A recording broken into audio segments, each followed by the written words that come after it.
Hey everybody, it's Dr. Will Cole. I'm live here in our Functional Medicine Health Center where we see patients around the world via our virtual functional medicine practice online, where we do webcam consultations, and locally in Pittsburgh, Pennsylvania. And today we have some good friends of mine, Lindsay Kellner and Emma Loew. How the heck are you guys doing in good old New York City?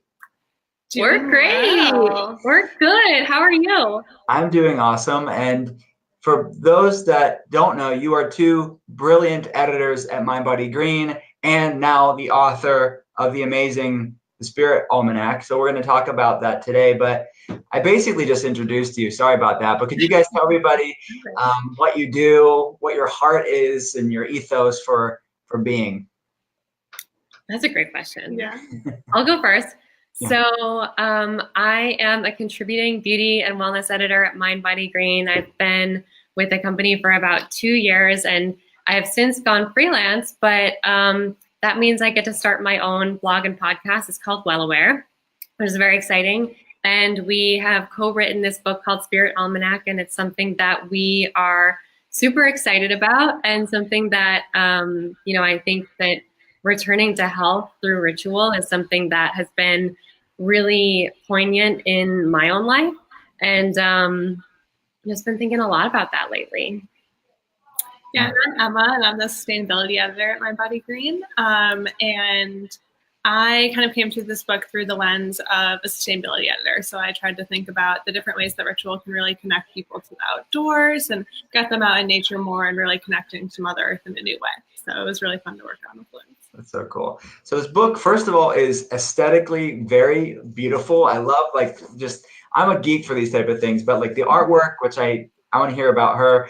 She's very talented. But all the whole the feel of the book's amazing.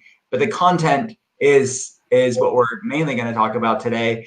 Tell everybody what the Spirit Almanac's about. The subtitle is A Modern Guide to Ancient Self-Care. Which is a major part of functional medicine is self-care. Can you tell everybody about what the book's about? Yeah, so the book is divided into 4 different seasons. Each chapter correlates with a season. And we talk about different moments within a season, whether it's a new moon or a full moon or a holiday like Christmas or New Year's or a forgotten holiday. And we give the reader some kind of a ritual to do on that day. And we also strive to give the reader a lot of context around ritual. So we go into the history around Ayurveda, around traditional Chinese medicine, and around different cultural histories around ritual. And I think that it adds a lot of context to what self-care is. I think all of us on Instagram are doing our face masks and we're doing our yoga rituals, and it's nice to know and make that connection of where those are coming from. And so a lot of what we did with the book was a ton of research into that. And we hope to give the reader a little bit of context around that. Very cool. Emma, do you have anything to add to that? I don't want to.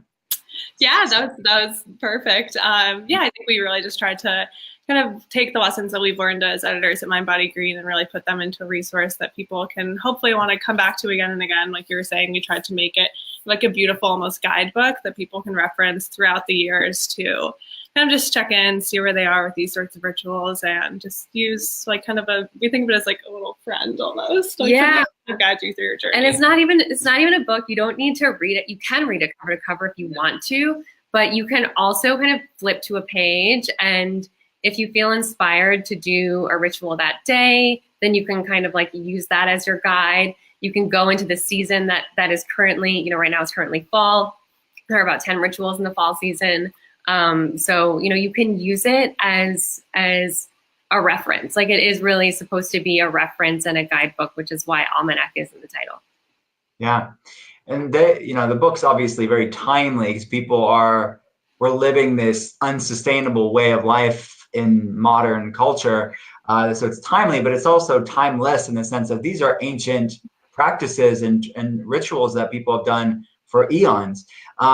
Before I get to the next question I had planned on asking you, can I ask you about the moon cycle in general? Because I think a lot of times people, maybe even coming from the people that follow what I do in functional medicine, they're not fully aware of what that means.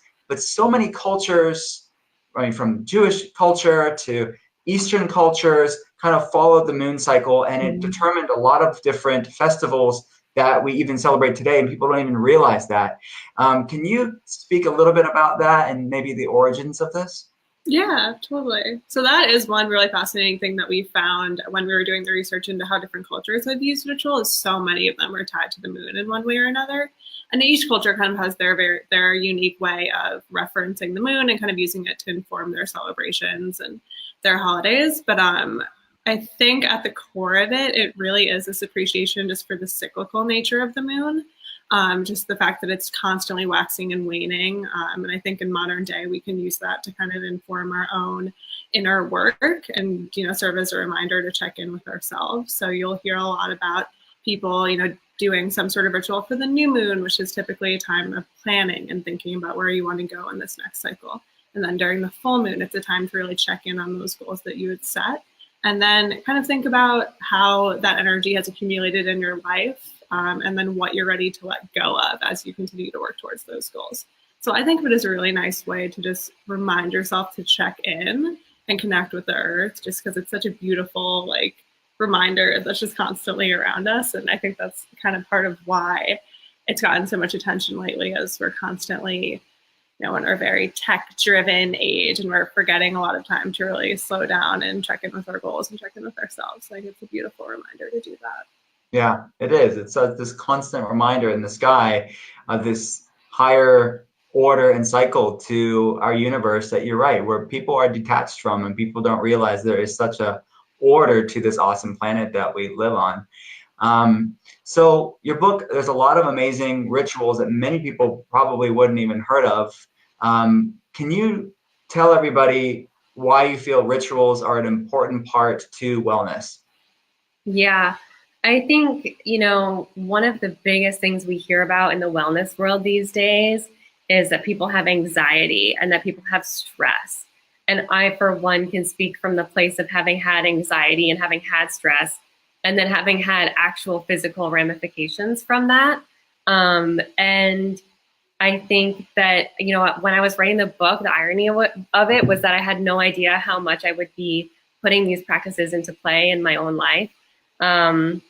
So I can certainly speak from, the point of somebody who wrote it and researched it, but also who is putting these practices into practice, and how they can be transformative. And I think that there's an idea that, that Instagram perpetuates, that a bath needs to be full of flowers, and there needs to be, essential oils, or there needs to be some kind of special accoutrements to rituals. And what we really tried to achieve with this book was to tell people, you really can just achieve ritual with the most basic commitment from yourself. And, ritual can be something that you do once a year. Ritual can be something, I think, when we're talking about self-care and wellness, you really want to do it, once a day, or a little bit more than that, say weekly. But I think that when it comes to the problems that, we see and we talk about, and we're hearing more about right now, which is anxiety, I think that rituals can be really grounding, and it can really balance out your nervous system that way.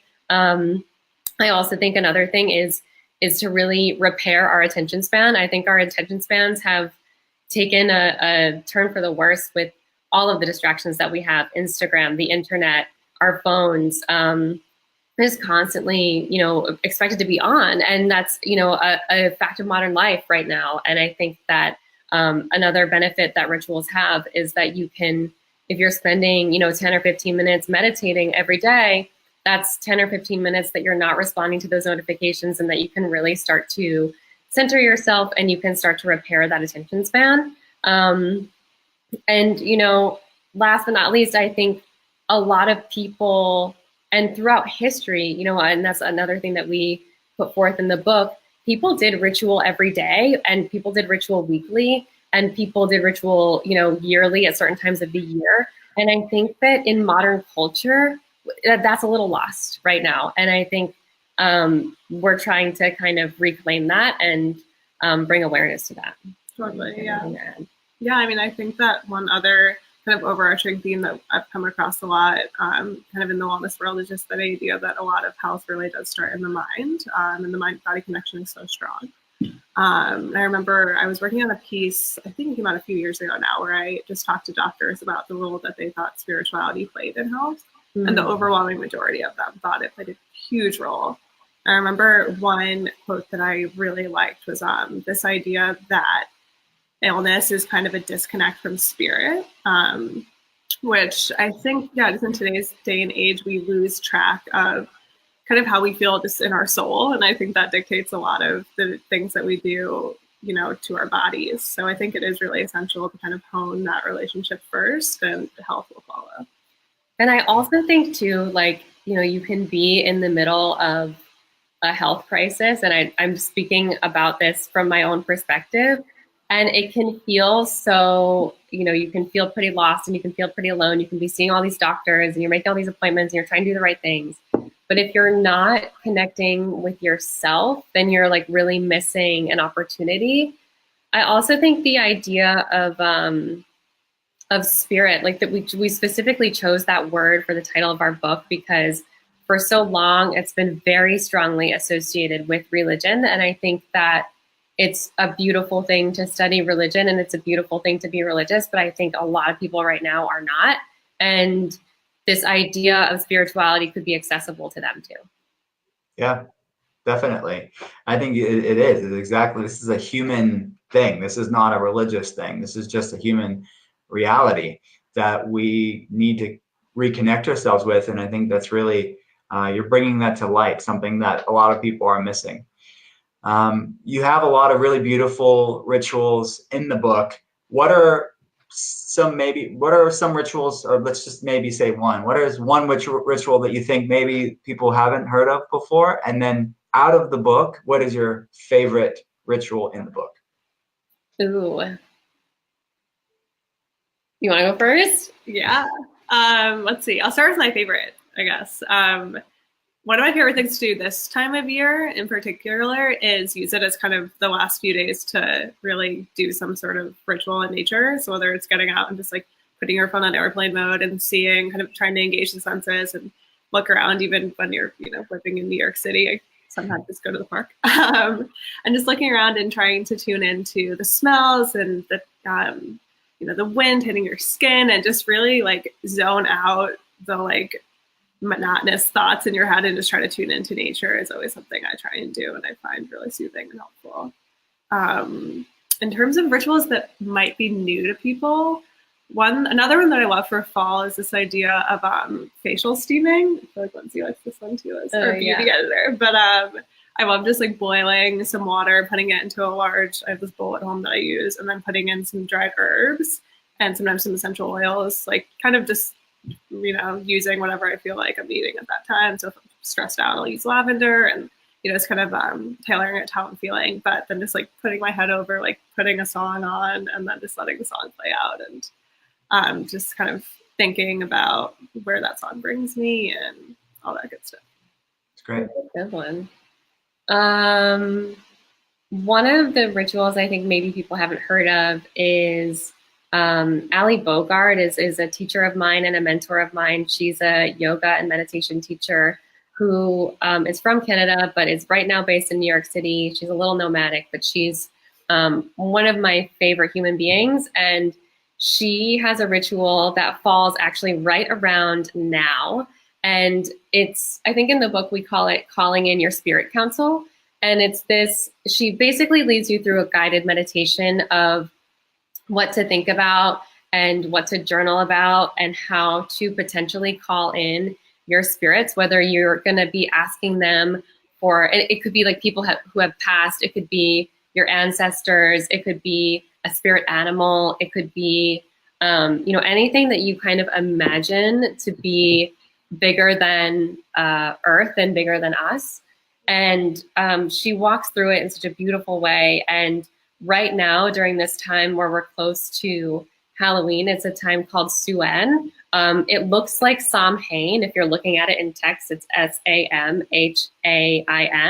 And they say around this time of year, the veil between the earthly realm and the spiritual realm is thinner than it ever is. It's easier to access your spirit. So it's a really weird one, but I love it because, you know, if you've, like for me, I've lost a parent, and to be able to think about talking to my dad during this time of year is pretty rad, you know, to communicate in that way. So that's one maybe people haven't heard of. And I think one that is my favorite right now, it's a ritual that I've basically started to do every night as part of my wind down routine. And there's a practitioner called Ramesh Taron Nareen. He is a craniosacral therapist, and he talks a lot about the importance of a diaphragmatic breath and how it can soothe the whole body, it can soothe the nervous system. It has a lot to do with your vagus nerve, and it can calm a lot of irritations. You know, for me specifically, like I've had digestive problems, I've had a little bit of heart issues, and like for me, it's a really calming thing to do.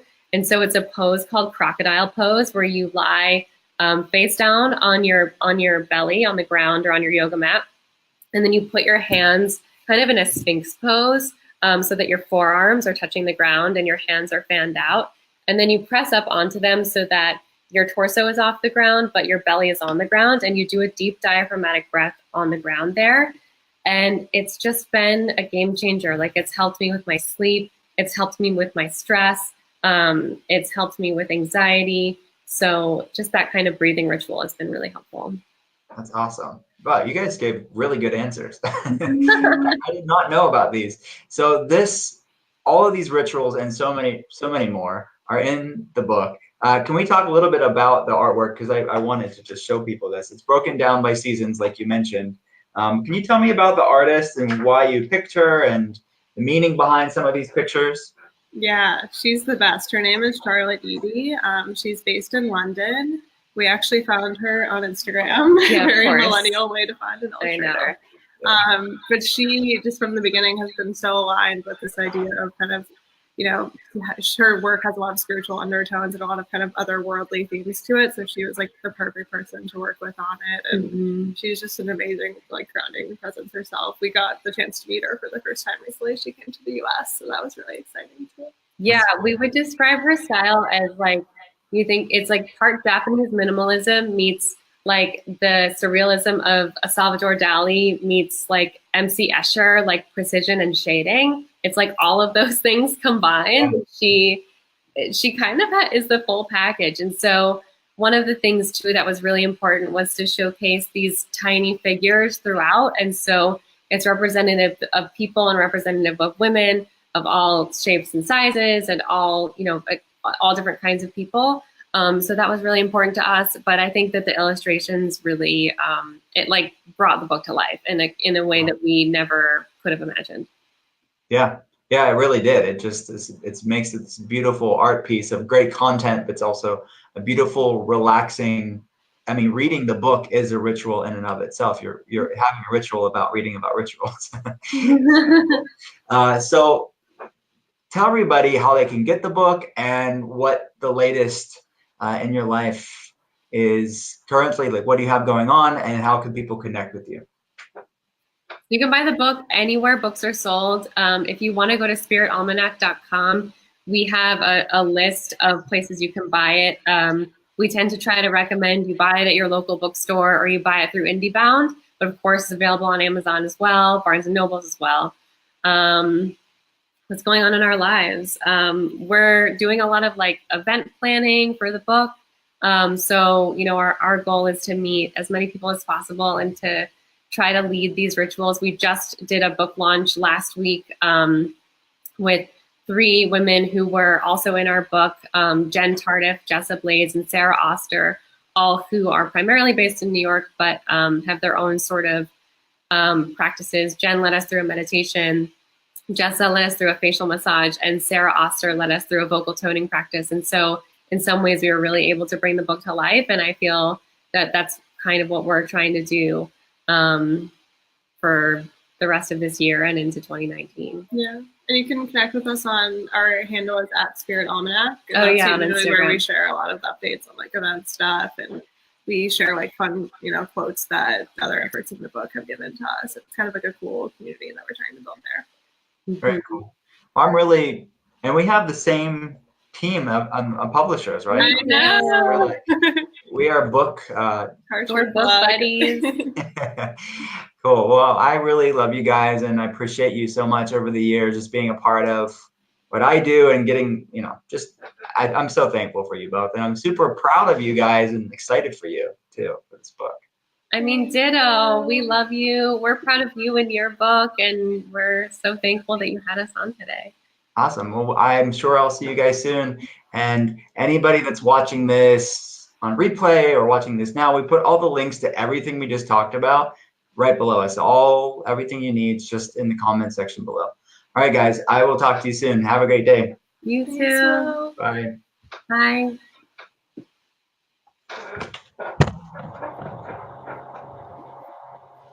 Can we stop camera? Yeah. Yeah.